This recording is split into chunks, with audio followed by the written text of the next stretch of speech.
Kerttu vastas, tuohon taasen tuota. Pois Imarrus, nyt herra Järvenpää. Niin minä lausuin, se on aivan totta. En imartele minä kellekään. Perillä sitten tiedustelin häneltä, et saisko hälle hiukan piudata. Kyllä, kiitos. Ja viime penniläilläin mä ostin 2 piparkakkua. Ne leivotut sydämen oli muotoon ja kiinni olivat toinen toisissaan. Kerttu ymmärsi minun ajatuksein ja rinnastansa pääsi huokaus.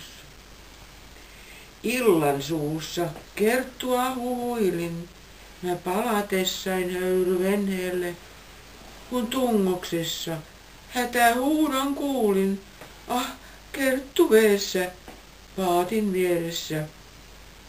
Kuin ilves syöksyin minä tytön niskaan, ylös vedin, henkiin virvoitin, ja vaiken urotöillä kerskaa koskaan, niin veitää minut melkein kihlajiin.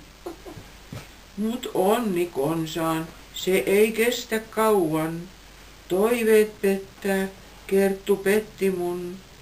Hän tarttui toisen rakastajan paulaan ja sai myös tältä piparkakunkin. Kuin mieletön mä syöksyin pantsarahteen, nyt kuolo yksin unhoituksen tois.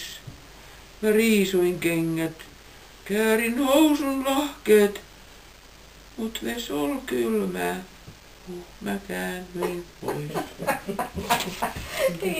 Tapu, tapu, tapu, tapu, tapu, tapu, tapu, tapu, tapu.